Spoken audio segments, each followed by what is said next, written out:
में मंच पर विराजमान है। इस कार्यक्रम के उच्च शिक्षा में आदर्श बदलाव पर सम्मेलन का आयोजन किया गया और सम्मेलन में सीएम डॉक्टर मोहन यादव पहुंचे। बांग्लादेश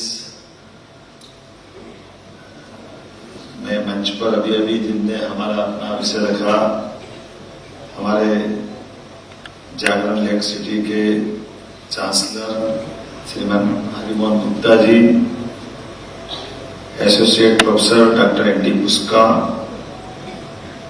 रोमानिया डॉक्टर अनूप स्वरूप महासचिव, इस अवसर पर मौजूद हमारे एससीएस उच्च शिक्षा अनुपम राजन जी, समस्त आगंतुक अतिथिगण, शिक्षा जगत की स्वनाम धन्य हस्तियां, पत्रकार साथियों, प्यारे मित्रों,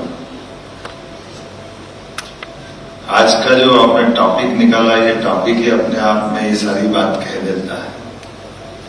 उच्च शिक्षा का बदलता स्वरूप और हमारे जीवन मूल्य। हमारे कई सारे घटनाक्रम इतने सी बात में दिखाई भी देते हैं और एहसास भी होता है, और ये भी समसामयिक होगा आज के दौर में ये बात करना। अतीत की काल की कई घटनाएं हमको असामान्य लगेगी, उन बात को अगर दोहराएंगे तो ऐसा लगेगा कि ये उस युग की बात है, आज के युग से कैसे इसका तादाद में मिलाएं। लेकिन अगर हम थोड़ी गहरी निगाह से देखेंगे तो कई सारी बातें आज भी होती उसी प्रकार से दिखाई दे रही, उसके आसपास ही सारा माहौल बना हुआ है।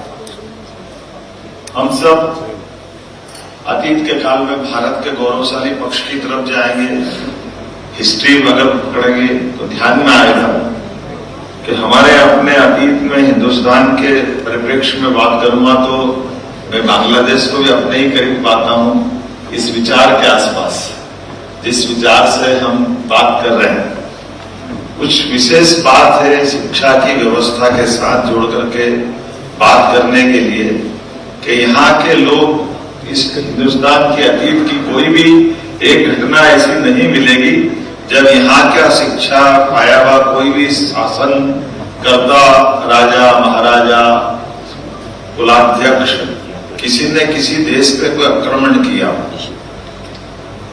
लेकिन ये बात भी सही कि 1000 साल से 2000 साल तक, 2000 से लेकर और कई साल तक यहां आकर के दुनिया के लोगों ने शिक्षा ग्रहण की, इसके उदाहरण मिलेंगे। इसके उदाहरण तक्षशिला, नालंदा, ऐसे कई और विश्वविद्यालयों में मिलेंगे। तो मैं समझता हूं कि ये इससे कोरिलेटेड हो रहा है, जो मैंने बात शुरू की थी कि जो अगर हम जीवन मूल्यों की बात करते हैं, अगर हम मेरिट की बात करते हैं, तो दोनों से तालमेल मिलाने में सबसे अच्छी कोई जगह है वो हिंदुस्तान है, इसकी गारंटी दे सकता हूं। इस नाते से आप सबका स्वागत करता हूं। हमारे विचार के लिए सर्वाधिक अनुकूल अगर कोई स्थान 200 से ज्यादा देशों में है तो वो हिंदुस्तान से मैं बात जोड़ के कर रहा हूं। लेकिन ये बात भी सही है कि अपने हिंदुस्तान के अंदर भी ऐसे कई उदाहरण मिलेंगे जब योग्यता की तो कोई कमी नहीं थी रावण में। योग्यता की अगर बात करें तो योग्यता में कंस भी कम नहीं पड़ता था। योग्यता की बात करें तो ऐसे कई शासक देखे गए। लेकिन जीवन मूल्यों की अगर बात करें, हमारा मॉरल एक तरह से जो व्यवहार होना चाहिए, नैतिक मूल्यों की बात करें तो नैतिक मूल्यों में दोनों के बीच में जो अंतर था वो कौरव पांडव में भी हमको समान रूप से दिखाई देता है। कौरव में एक से बढ़कर एक महारथी, गति, सब कुछ थे, लेकिन नैतिक मूल्यों के आधार पर, जीवन मूल्यों के आधार पर पांडव से वो पांडवों को हीरो बनाते हैं और ये विलेन हो जाते हैं। दोनों में जमीन आसमान का अंतर हो जाता है। कर्ण की अगर बात करो तो कर्ण की अपनी योग्यता किसी प्रकार से कोई कम नहीं। कर्ण का धनुर्धर होना, कर्ण की अपनी जो टैलेंट गजब का, अर्जुन कहीं नहीं लगता उसके आगे। लेकिन कर्ण की अपनी दृष्टि, कर्ण का अपना प्रतिशोध, उसके अपने अंदर के भाव, मनोभाव, स्वभाव, उसकी अपनी जिद, उसको अपनी सारी चीजों को चौपट करते हुए डूबते हुए जहाज के साथ खड़ा कर देती है। भगवान कृष्ण ने तो आखिरी समय में भी कोशिश की थी उस रहस्य को उद्घाटित करते हुए, जिसके आधार पर वो एक तरह से बहुत असामान्य बात, लेकिन ये जो विषय अपना है उस विषय का एग्जाम्पल अगर अपन ढूंढेंगे तो कर्ण भी वही खड़ा दिखाई देता है। रावण के भी ऐसे ही संसार में बहुत सारे उदाहरण हैं। कोई ऐसा कैसा कोई राजा हो सकता है जिस राजा के बलबूते पर उसका अपना स्वयं का तो ठीक है, अपना स्वयं का महल बना ले, सोने का मातक भी ठीक है, लेकिन पूरी लंका सोने की कर दे। अर्थात प्रत्येक व्यक्ति का मकान मेरे मकान जैसा होना चाहिए। अगर अपन कल्पना करें, दोनों की तुलना करें कि रावण के जीवन में क्या उसको कमी थी, जो ग्रह नक्षत्रों को पकड़ के शनि को बांध के पटक ले, कितने उदाहरण भरे पड़े रावण के।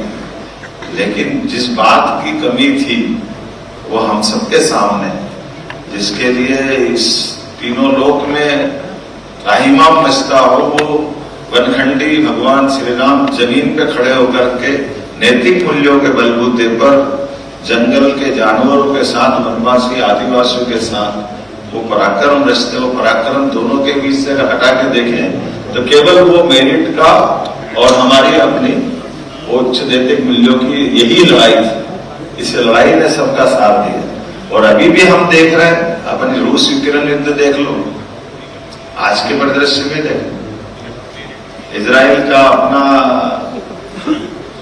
संघर्ष देख लो।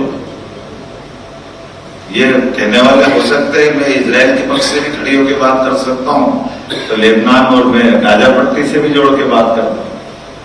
लेकिन ये बात भी सही कि इजराइल भी तो 2000 साल से अपने देश की जमीन ढूंढ रहा था, उसने भी कीमत चुकाई, उसकी कीमत की भी तो बात करना पड़ेगी। उसके अतीत की जो अंदर की आग है, उस आग की तपन को भी देखना पड़ेगा। और अंततः दूर से कुछ और लड़ते दिखाई दे रहे हैं रूस और यूक्रेन, लेकिन असली में वो लड़ रहे हैं क्या? लड़ कौन रहा, लड़ा कौन रहा है, मर कौन रहा, मरवा कौन रहा,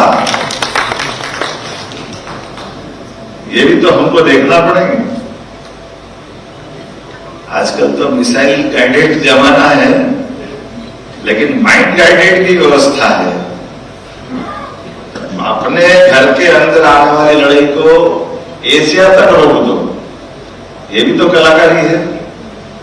आपस में लड़ के खत्म हो जाए तो हम सेफ रह जाएंगे, ये भी तो कहने कैसे शिक्षा ही मिली होगी। लेकिन इस शिक्षा से बाकी चीजों के साथ फिर हमारे आदर्शों की बात आएगी, जीवन मूल्यों की बात आएगी। तो जीवन मूल्यों के बीच में आप ध्यान दोगे तो आपको ध्यान दिखाई देगा। शांति की बात करते कौन दिखाई दे रहा है? जो बाइडेन से भी गले मिल रहा है और पुतिन से भी गले मिल रहा है, वो तो केवल भारत ही मिल रहा है, नरेंद्र मोदी जी मिल रहे हैं, इसके अलावा कोई मिल रहा है क्या? दोनों के बीच समानता के आधार पर, हमारे अपने आदर्शों के बलबूते पर आज के इस युग में कहाँ की शिक्षा मिली मुझे मालूम नहीं, लेकिन शिक्षा की बात करें तो एक थोड़ा सा एक उदाहरण और ध्यान में आए। हो सकता है वो थोड़ा पॉलिटिकली हो, लेकिन मैं उसको पॉलिटिकल एंगल से नहीं कह रहा हूं, समझने के एंगल से कह रहा हूं। और समझने के एंगल से मैं नहीं समझ सकता हूं कि उसको करना चाहिए कि नहीं करना चाहिए, लेकिन मेरे मन में आ रहा है इसलिए मैं रखने का प्रयास कर रहा हूं। जनता की योजनाओं के लिए भागीदारी का भाव लेके चलना। हम नहीं मानते कि हमारे जो डायरेक्ट डीबीटी, डायरेक्ट बेनिफिट जिसको मिलना चाहिए, केवल कल्पना करो कि माननीय प्रधानमंत्री जी का अभियान, वो कल्पना करें कि 2004 से लेकर 2013 तक हमारे जो सत्ताधीश प्रधानमंत्री करके रहे, जिनके पास बड़ी बड़ी डिग्री फाइनेंस, वो खुद वित्त मंत्री रहे, खुद गवर्नर रहे, जिंदगी फाइनेंस में गुजारी, लेकिन वो कौन सी चूक हुई उनसे कि वो चूक एक चाय वाले के दिमाग में कि बगैर पैसा खुलता बैंक में खाता खुलेगा और जिसका बेनिफिट उसके सीधे खाते में दे दे। ये कहीं शिक्षा व्यवस्था की चूक है, व्यवस्था की चूक है, मन के भाव की चूक है, मुझे लगता कि अंदर की आग चूक है कि जिसका हक उसको तक जाना चाहिए। तो शिक्षा की जड़ों की गहराई उसी प्रकार से जुड़ती है जिसके आधार पर हमारे लिए अतीत में उदाहरण मिलता है चाणक्य और चंद्रगुप्त का। चाणक्य चंद्रगुप्त के महामंत्री, चंद्रगुप्त शासक है, लेकिन ऐसा कोई विद्वान जो शासन की व्यवस्था के अलावा बात करने उनसे मिलने जाता है, और जैसे मिलने जाता तो रात के समय हमारी पद्धति वैसी थी, जब दीप जला करके कोई बात कर रहा है मिलकर आए, उन्होंने कहा मेरे को आपसे मिलना है, आइए आपका स्वागत है, क्या बात करना है, मेरे को आपसे थोड़ी दूसरी बात करना है, शासन की कोई बात नहीं करना, मैंने कहा कोई बात नहीं करना। तो जो जल रहा दीपक उसको बुझा देता, दूसरा दीपक जलाता। वो सज्जन देखते हैं गौर से कि क्या हुआ ये दूसरा दीपक जला रहा, पहला क्यों बुझा दिया? तो उन्होंने कहा वो पहले शासन का जल रहा था, मैं शासन का पैसा फालतू की दूसरी व्यवस्था के लिए नहीं दे सकता हूँ, ये मेरे देश के नैतिक मूल्यों के आधार पर है।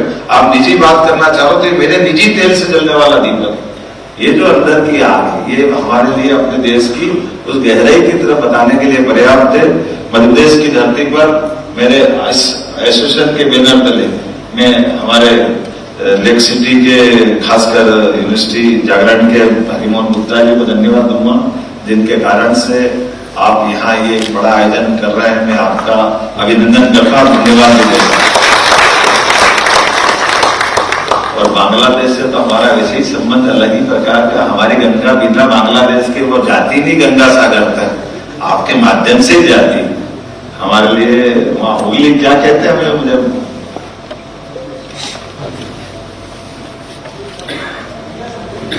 गंगा सागर तो है, गंगा जी का नाम हुगली करते हैं बंगाल में, आपके यहाँ क्या बोलते हैं ट्रांसलेटर साहब है? अच्छा, हर नाम बदल दिया, आत्मा तो वही है, शरीर भी वही, पानी भी वही है। तो मैं मान के चलता हूँ हमारी अपनी गंगा की अपनी यात्रा में बांग्लादेश को समेटे हुए, और केवल यहाँ नहीं, जितने लोग यहाँ बैठे हैं मैं उम्मीद कर रहा हूँ कि आपका यहाँ बार बार आना होगा, हर बार आपसे मिलते रहेंगे। मेरे अपने भावों को आपने समझने का प्रयास किया। मध्य प्रदेश सरकार की ओर से हमने 2020 में नई शिक्षा नीति लागू की है, जिसके माध्यम से ये बने बनाए स्ट्रक्चर को हमने तोड़ने का प्रयास किया। हमने कोशिश की देश के अंदर यशस्वी प्रधानमंत्री ने, जैसे ज्ञान की कोई सीमा नहीं, इस प्रकार से ये जो सीमाएं बनी हुई थी BA BCom BSc की डिग्री की, इसमें जिसको पढ़ना वो पढ़े, इसलिए हमने उसको भी समाप्त किया और उम्र भी समाप्त की। इसलिए आप हमारे कॉलेज में, यूनिवर्सिटी में अपने दादा भी पढ़ सकते हैं, पापा भी पढ़ सकते हैं और बेटा भी पढ़ सकता है, डबल डिग्री भी कर सकते हैं, 3 डिग्री भी कर सकते हैं अपने मध्य प्रदेश में। इसका ये दरवाजा है, उम्र की भी कोई सीमा नहीं, किसी उम्र से भी जाके कोई पढ़ सकता है। बैंक में जैसे जमा करने के बाद क्रेडिट मिलता है, हमारी डिग्री में भी क्रेडिट देने की गुंजाइश है कि आपने 2 सब्जेक्ट यहाँ से पढ़ लिए, इसके बाद और किसी कॉलेज में जाकर के पढ़ना है और किसी विश्वविद्यालय में जाके पढ़ना है, तो बाकी बचा हुआ हिसाब वहां से भी जोड़ सकते हैं, डिग्री आपको पूरी मिल जाएगी। ये एक दिन आपने कोई भी शिक्षा के पावन मंदिर में अर्थात कॉलेज में गुजारा तो उसका हिसाब रखते हुए ये बार बार आपको इस तरह की व्यवस्थाओं में से न गुजरना पड़े, ऐसे कई दायरे खोले। मुझे नहीं मालूम कि अभी कहीं है तो हमने लागू कर दिया, ये मान लो हमारे दरवाजे बंद थे, हमने ताला खोलने का प्रयास किया। मेरी अपनी ओर से पुनः आप सबका स्वागत है, वंदन है, अभिनंदन है, बहुत बहुत धन्यवाद।